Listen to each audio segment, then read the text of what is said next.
and welcome everyone. I'm especially happy to do this on World Voice Days today, which celebrates the voice and research. So it was really wonderful that it turned out that way. So I would like to just, of course, thank my dissertation committee, Dr. Meyer, Dr. Green, Dr. Lyons, and Dr. Meadows. All this research would not be possible without your support and help. And of course, everyone in this room has supported me so much. So thank you for that, and thanks for being here. So we're going to talk about music performance anxiety, or MPA, as abbreviated, and how it affects singers. I became interested in this when it was right before an audition, and I noticed that my heart was just racing, and I thought, how is that affecting my singing? And I wanted to find out more about that, and that's how this study came about. So what is anxiety? It is basically this excessive fear, and it may be a real or just perceived threat.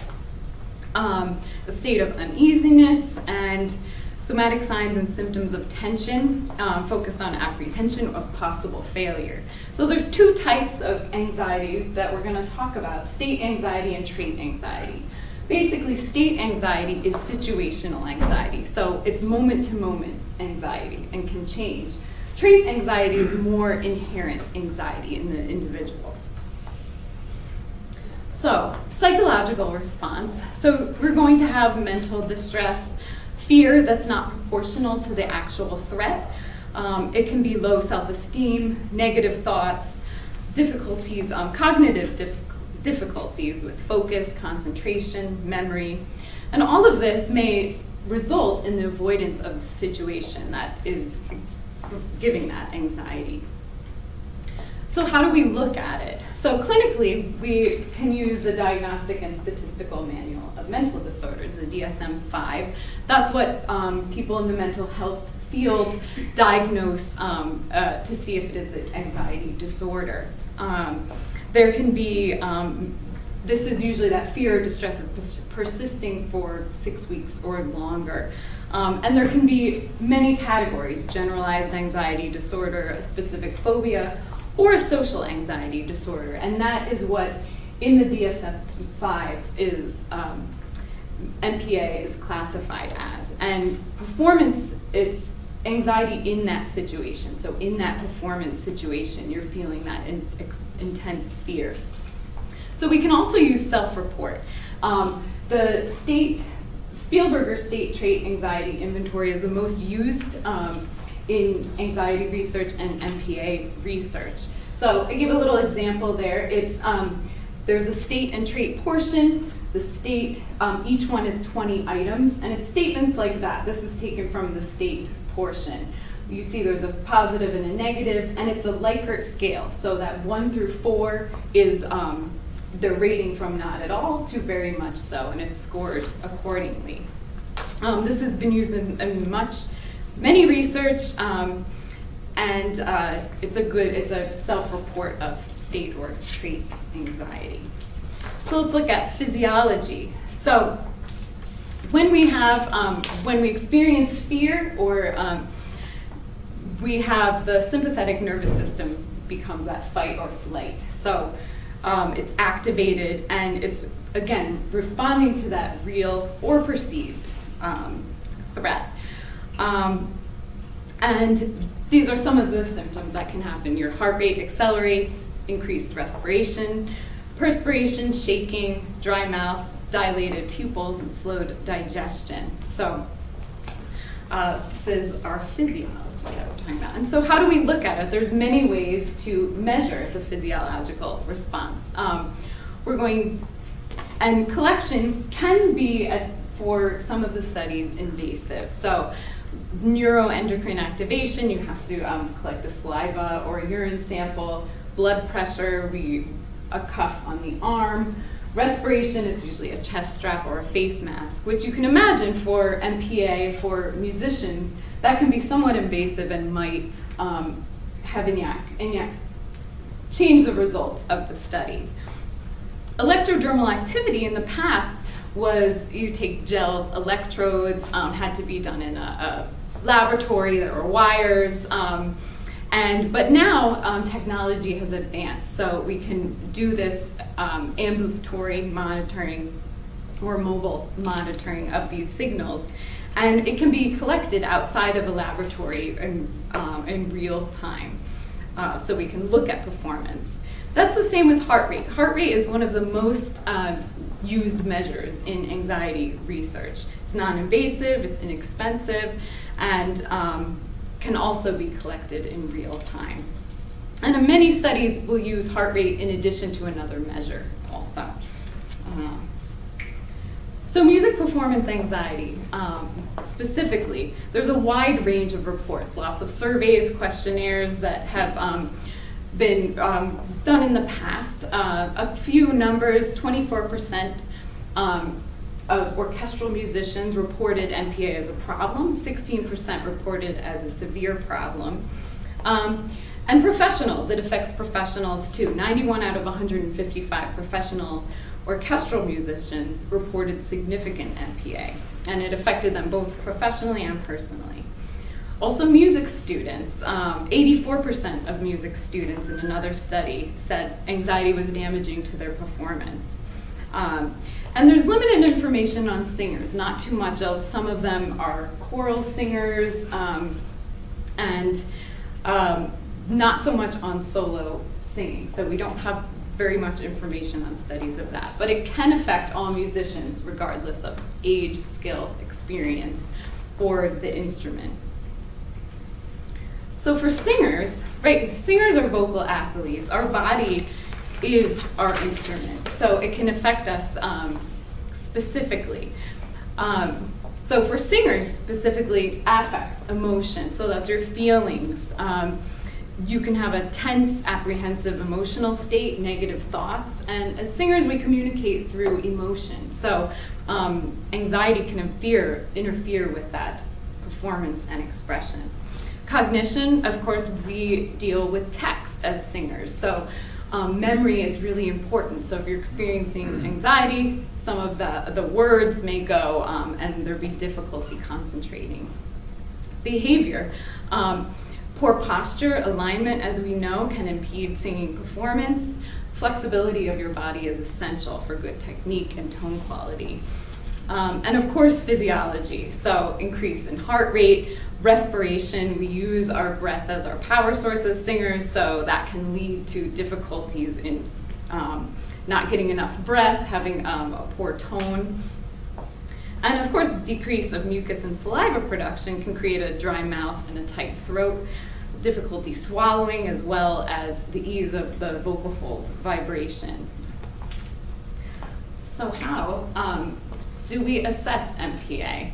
So we see that there's psychological measures, but we can't just have self-report, because then we are missing a portion. We don't see what's actually happening during performance. We can't just have the physiological, because if we see increased measures, we're not going to know if the person is actually just excited or experiencing anxiety. So we have to have both of these measures looked at, and so that's our psychophysiological study.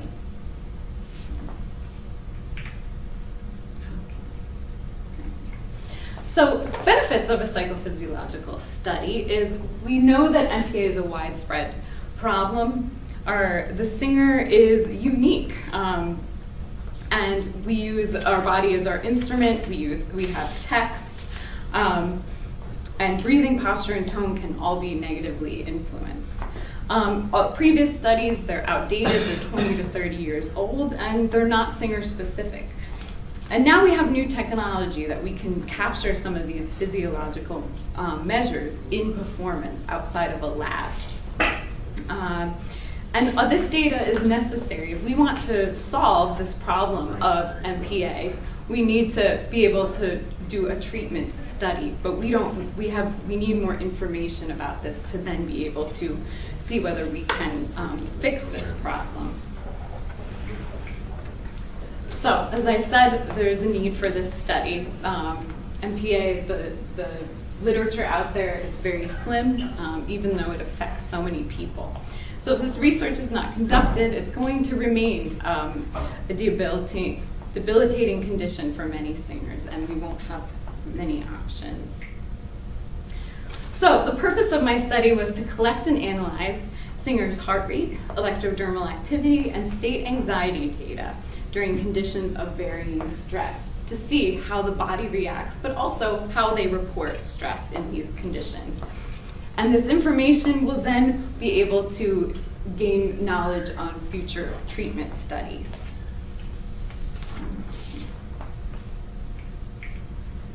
Okay, so here are my research questions. We're going to look at how the physiology of singers who experience performance anxiety change during singing, as demonstrated by heart rate and electrodermal activity, and how the physiological act of singing changes when a singer is experiencing various levels of self-reported music performance anxiety in different performance conditions. And then we want to see how they relate to each other. Do these measures of performer physiology relate to the self-report? And see whether we can, what we see about that.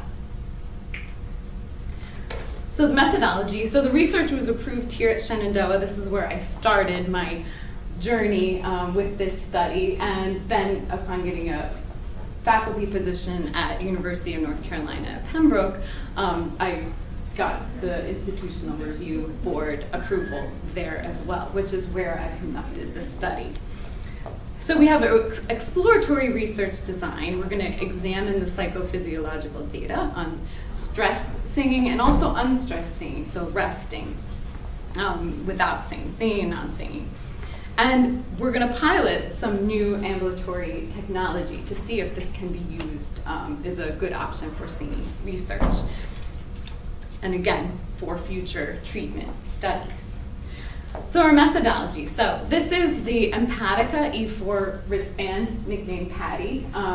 So it's similar to a Fitbit, and it goes around the wrist and it measures heart rate and EDA. There's it's not shown there, but there's silver electrodes that are placed on the wrist and to collect in real time the singer's data, heart rate and EDA.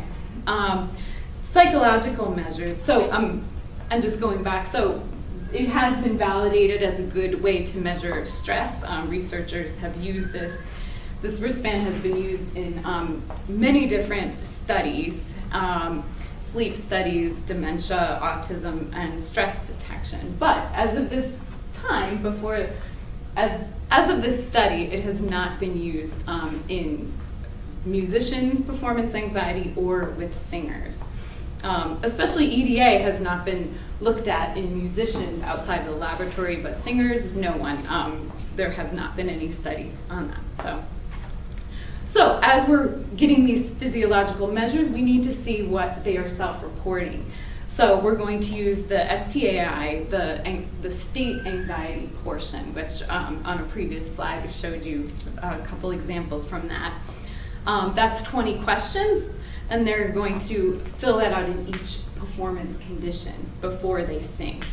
I also added a Likert scale self-report, and that's exactly what it is. It's just indicate your anxiety level at the present moment, from not at all to very much so. So they had 7 options on that, just as a quick report of what they are feeling in that moment. So our participants, so it was a convenient sample. We had all undergraduate music majors. There were 7. They all identified with experiencing MPA. They were voice majors, so applied in voice lessons, general good health, no pathologies, 18 years or older, and not taking beta blockers because that will change their physiological signals. So we want to not have that. So there were both male and female students. Age range was typical for undergrad, 18 to 22 years, a mix from freshman to senior. And there's only 5 music major options at Pembroke, but they have music education, music theater, and a BA in music. So a range of their majors. So the procedure, so they were recruited at Voice Seminar through flyers and just an open drop-in session where they could come and see the device and try it on and decide if they wanted to participate. Completely voluntary. They signed an informed consent form. It was read to them, and they also signed that. And once they decided to do the study, their names were, any identifying data went in a locked file cabinet, and they were assigned a randomized number. So their number was what was used for all the data through the whole study. They had an intake questionnaire, and their song selection was a song from their semester repertoire. So they, from their jury, and it was the same song in each condition that they sang. So for each participant, they had their own song, and they sang that with each level of the different conditions. And there were varying genres also. We had musical theater, contemporary musical theater, golden age, we had an oratorio aria, we had an operetta aria, and German and French art songs. So there was quite a mix for the parents. So the first session was baseline. They completed their intake questionnaire. They got fitted with the wristband, and it was no singing. So they just sat in a chair, and heart rate and EDA were collected. Lasted about 8 to 10 minutes, and just to be the same with each participant, I took, after 5 minutes, I looked at 2 minutes of their baseline data. So that was the same for everyone, and analyzed that with our numbers. Then we have our performance conditions. So these were designed to have varying levels of stress. So we have solo practice. That was them, they completed the questionnaire, the STAI, and the Likert scale. They were fitted with the device, and then they were left alone in a practice room to sing their song. And we recorded the times for that to see when they were exactly singing. So that was the first session of solo practice, and that was truly solo. No one else was in the room. The second session was a rehearsal. So same thing, they were fitted with the wristband, they completed the questionnaires. But this could be a lesson. Some of them, it was a rehearsal with their accompanist, who is also on faculty.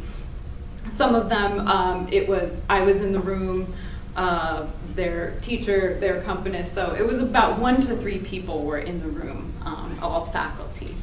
And so that was thought of to be a medium stress environment. And then the public performance, same thing. We fit the wristband on, they fill out the questionnaire. And then at Pembroke, they're all required to sing in what we call department recital. So it's in front of the whole department, faculty are present, and each student has to sing or perform once during the semester. So that's where we collected the public performance. The rehearsal was basically the final rehearsal before this performance in the auditorium. So in each of these 3 conditions, we looked at heart rate, EDA, and the state anxiety of the STAI and the Likert scale. So it's a lot of data was collected. So let's look at the results. So because we had 7 participants, I like to think of these as little stories of each of them because they all had varying responses to these environments. Participant 1, as you look at baseline no singing to practice, would be kind of what is expected. But what was interesting about participant 1 is if you look at the rehearsal measures, EDA is quite high, and his reported measures were the highest in rehearsal, whereas performance wasn't really bothered by that too much. The heart rate was the lowest, and these are all the mean measures, and you can see in real time is the bottom charts there. So you can see he had the highest EDA out of all participants in any situation. So it's quite high. As you can see, the chart goes to 35 for the EDA. So that was of interest because we thought that rehearsal would be just kind of medium stress. But for this participant, it was the highest stress.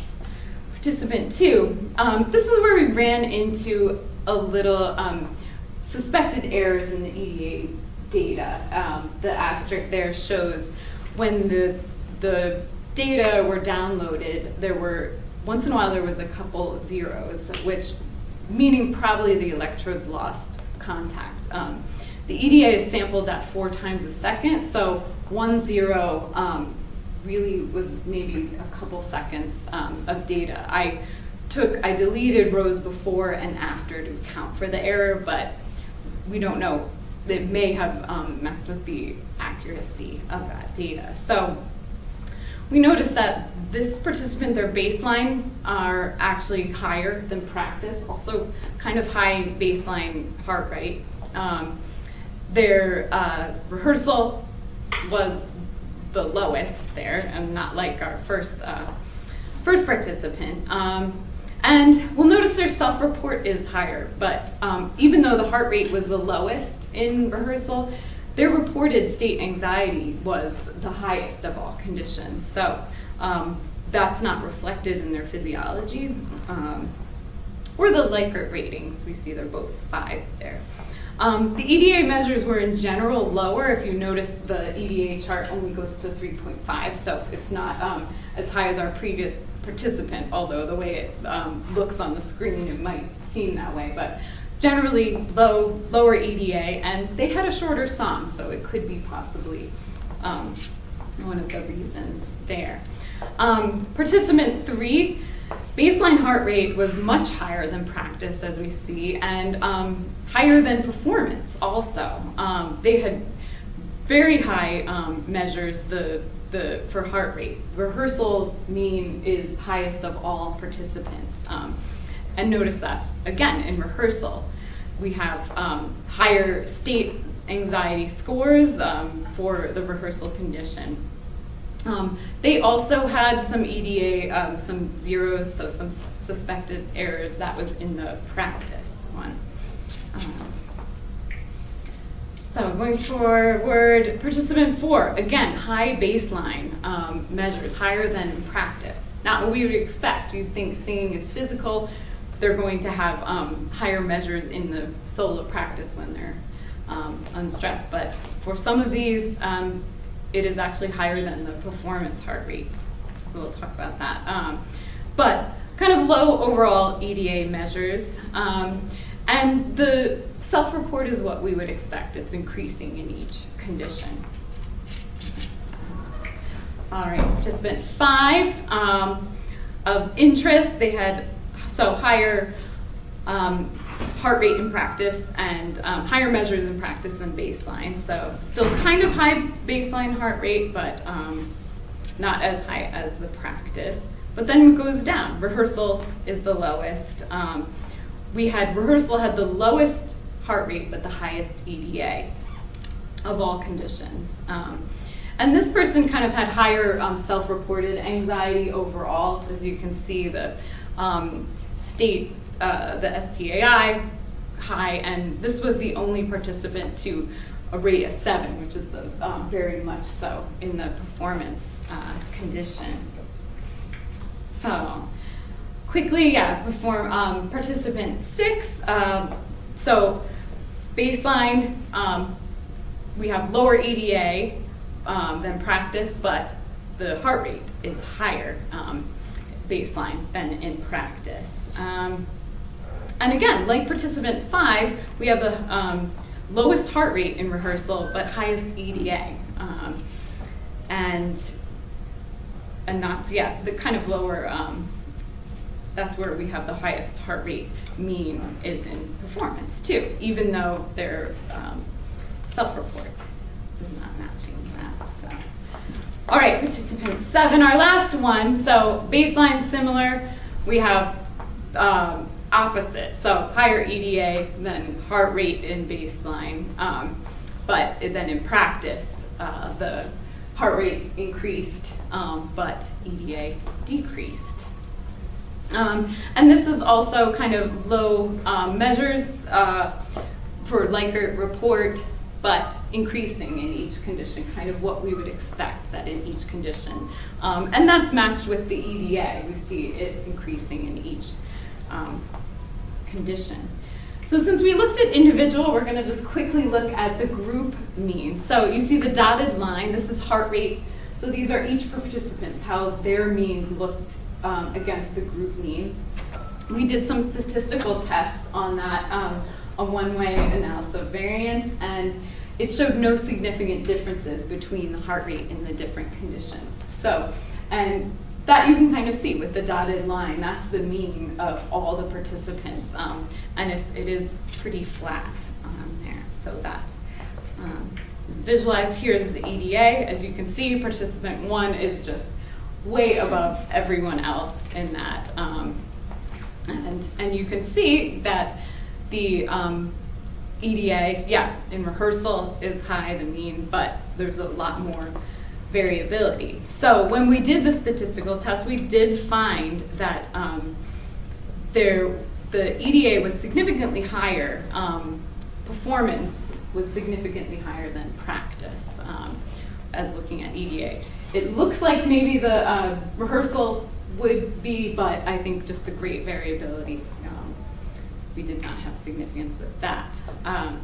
The STAI scores, here we have all compared. So the statistical test did reveal a significant difference between the practice means and the rehearsal means. So here we have the self-report in rehearsal was significantly higher than being alone in a practice room.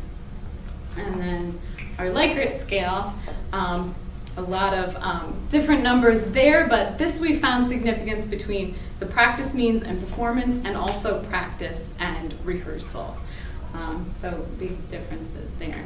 So then comparing those correlations, we did not find any significant correlations between heart rate, EDA, STIA, and the Likert. So that was in solo practice session and rehearsal session. And then in public performance, there was surprisingly a significant negative correlation. So it meant high EDA, but low heart rates. So it was a strong correlation in that. So what does all of that mean? So looking back at the research questions, we wanted to see resting and singing. Is there a difference? We assumed baseline would be low numbers, but surprisingly, the heart rate is higher. The group heart rate mean is higher than just the solo practice. EDA a little bit more of what we would expect, but the heart rates were in general very high. 4 out of the 7 participants had a higher baseline heart rate than in practice. 6 out of the 7 had higher baseline heart rates than in the performance condition. So the baselines clearly may not reflect a true resting heart rate. Heart rate is usually between 60 and 100 beats per minute, so it's quite elevated. So possible causes could be, I was in the room during the baseline session, whereas for solo practice, they were by themselves. So it could have just been the newness of the situation. It's the first time they're trying their wristband on, and they may have just not been comfortable in experiencing anxiety, or just the presence of another person in the room. EDA might be closer to a true baseline, but individually, only 4 out of the 7 had higher practice than baseline. So again, could it be the researcher in the room caused them some anxiety?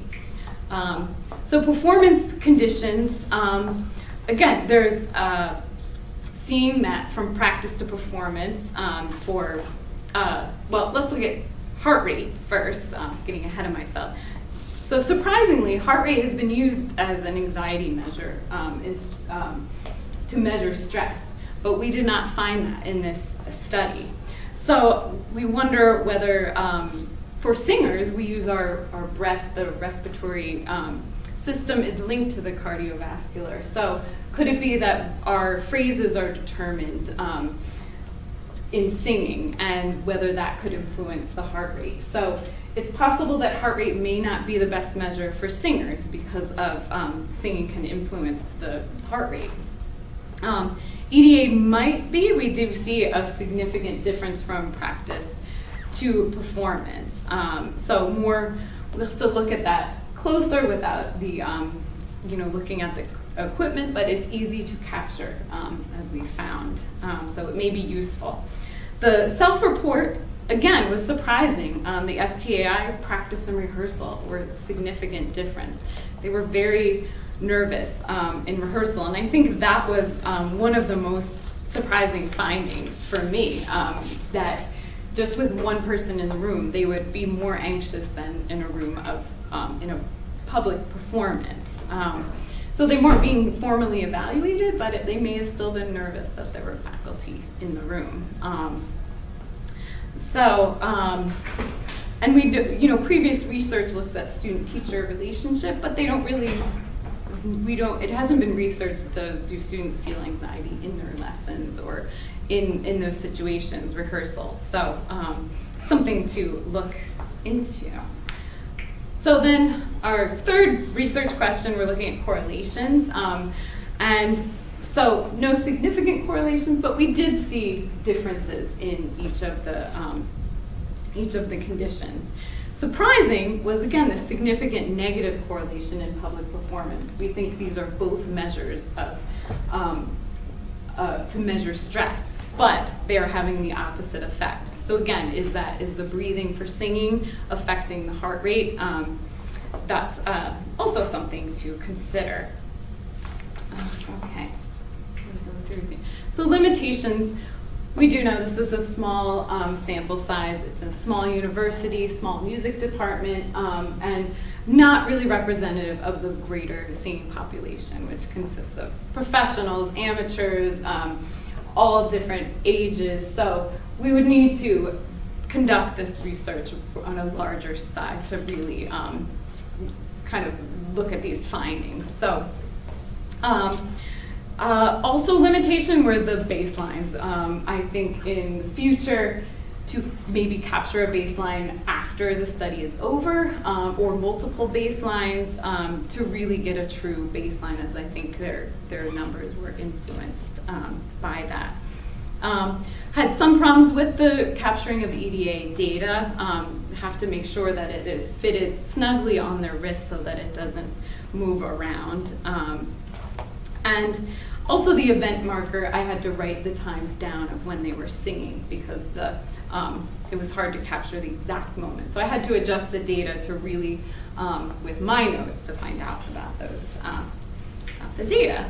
So suggestions, one of the great things about the device is that it, you can actually see it. There's an app that connects that you can see your measures as they're going on. So this might be interesting in a lesson for biofeedback, whether if a student's feeling anxiety, whether to look at, okay, here's what your heart rate's doing.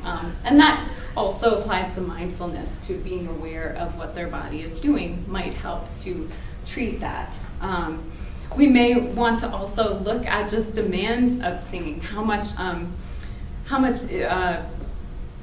energy is needed in different genres or even different settings. So I just looked at public performance and these small conditions, solo, rehearsal, and public performance, but we may want to look at auditions or an actual stage show. There's many, with this technology, we can use it in many different settings quite easily. And we also, student and teacher relationship, how much anxiety is the student experiencing in lessons or in general. So these are our research questions. Again, just to conclude, we found that singers, we didn't see how much it changed because of the baselines. So more research that was a little inconclusive to see. We saw it did change, but baseline was not as expected. And physiology and psychology self-report did change in all of the conditions, but in various ways. All of them had a unique experience. And then the correlations, self-reported changes didn't correlate significantly, but again, small sample size, we need to look a little bit more into that. But we did see some common features of that, and seeing different, in the performance conditions, we saw that rehearsal was the most surprising finding, that was, they were experiencing a lot of stress in that condition. So thank you so much for listening. We have some references. Does anyone have questions?